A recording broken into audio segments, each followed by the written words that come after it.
Tak, jdeme. Takže buď za oslovení nebo za doslovcem. Ano, ještě třeba před. Jo? Ještě před máme samozřejmě, takže tady pana Kolbaby. To vám čárka, pane Kolbabo, čárka. To je v jedné větě, no. Výborně. Třeba jedničku. No tak. Když už ne, tak na to jedničku, tak na to chcete mít jedničky. Tak, dneska ne, jedna chyba už je dvojka. Opravdu, jedna chyba už je dolů, to je opravdu velice jednoduché. Tak, jde. Stránek 15, další psaní čárek. Takže ještě jednou, minule jsme říkali za citoslovce, čárka a čárka se píše před za oslovení. Dneska se podíváme na další záludnost, kde se píše čárka a to je takzvaný samostatný větný člen. To znamená, že samostatný se nedovětné názvy a taky se neurčuje jako větný člen. No?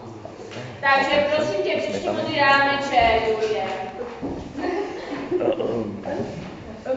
Je větný člen, který se klade pro zdůraznění a významové výčtení věty, nebo za ní a není do ní mluvníci zaplněn.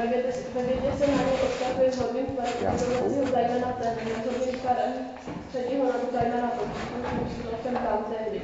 V napsaném větě se odděluje čárkou, někdy pomlčkou, například Olina tato umí. Výlet, to je záležitost celé. Leničko, nevyložíš si to tam ty čárka. Je prosím tě čtyři. Olina čárka. Něco tam nevyložíš. Výlet čárka, to je záležitost celé třídy. Tam se mi velmi líbilo čárka po španělsku. To je v řeči mluvená čárka v jazyce umělecký.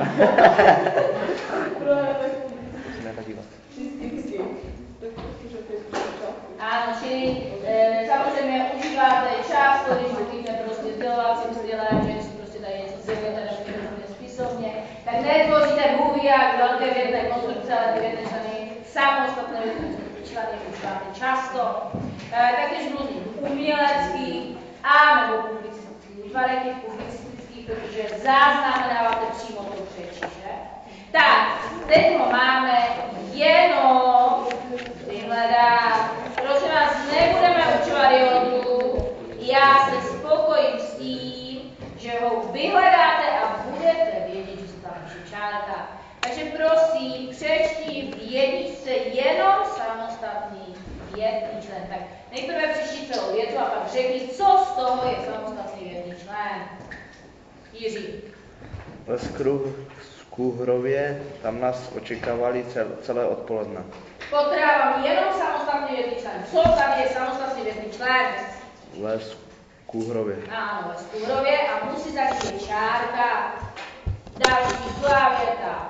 Verunko. Jirka, to nebude říkat.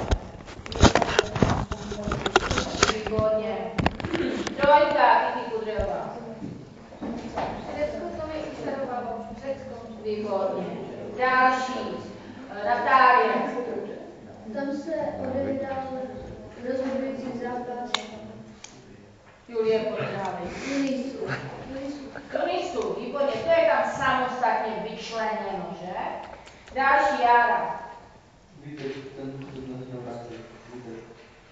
Ano, opuštěl Dominik. Ano, další. Důležité je, že se tady píše čárka, to je to, proč se to učíme. Ale no. Krádež, to je krádež. Ano, další, Sabina. Výplatu to se dobře spočítá. Výplatu? Ano, devítka, Tereza Lednáková. Ano, Dálkovka. U podmínkových předmětů těch tam nabízejí velké množství čárka na Karlově mostě. U podmínkových předmětů Je jeden. Ještě tam jeden. těch tam nabízejí velké množství. Ne. Velké množství. Na Karlově mostě. To znamená, že v té větě je buď zájmeno, které odkazuje na ten samostatný větný člen, nebo příslovce. Ale ten samostatný větný člen je to, co je začátkou vně té věty. Nesmí to být v té větě, proto se tomu říká samostatný větný člen, že není v rámci té věty, je samostatně. Stačí se naučit název a dojde ti to. Mási. Světlo a sucho, to se nedalo vydržet. Světlo a sucho. Ano, další, Dominik Senčík. Odpočinek ten čas slouží na odpočinek. Ano, Nami. Tady bylo útulně v našem pokoji. To byla a jo, to byla jiná věc. Jo, to byla jiná věc, vaření. Ano, 14. Andrejka. Tady bylo údolně v našem pokoji, Ano, další. Hanka. Potom uvažovalo Ano, 16. Zalka. O soudu, no. Reklama se dělá. Pomáhala zbavit se bolesti. Ano, 17. Válka. Střetnutí s Novákem. No to byl zápas. Střetnutí s Novákem. Ano. Další, 18. Ježišmarja, 16 to není, ne? No ještě Kiki Zerotová. Ano, Anuča. Tak, a když je něco takto vyčleněno mimo větu, tak je třeba na tím zapsat čárnu. A kdo to pochopil nebo nepochopil, zjistíme právě teď, protože vy máte nějakou větu a k ní máte vytvořit samostatný větný člen. Takže teď jste se ho začít poznat, teď ho naopak máte tam nějaký poznat.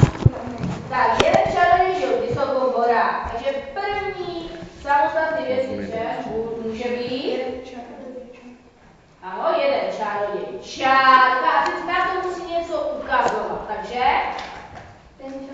ten žil vysokou horách. To může být první samostatný větný člen. Ještě může být další.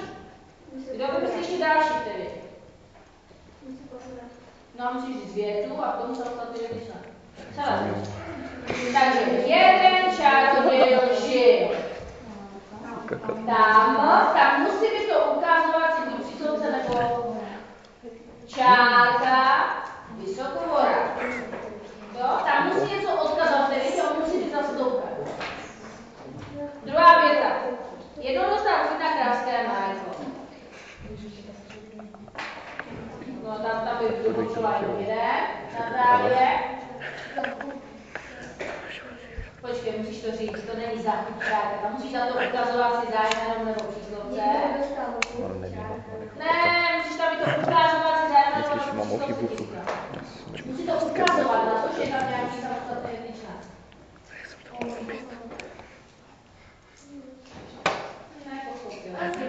Musíš tam mít ukazovací zájmeno nebo příslovce. Když je to, tady si krásně to naučíte, když je to nějaká okolnost, to znamená, že to část děj a tak dále, budete mít příslovce. Když budete mít osobu, zvíře, věc, bude to zájmeno. Takže na co teď už ukazovat? Na krásné mléko. Takže to bude zájmeno nebo příslovce? Zájmeno. Takže to řeknu. Jednou dostal kus. Na to, čárka, krásné mléko. Dál, Boruka. Změnil se v mouku. Ano. Změnil se tamtu Ano. a mouku. Tak, tak to tamtu musí být. Čárka. Super, to je ono. 4, Sabino. Daleko do nejbližšího statku.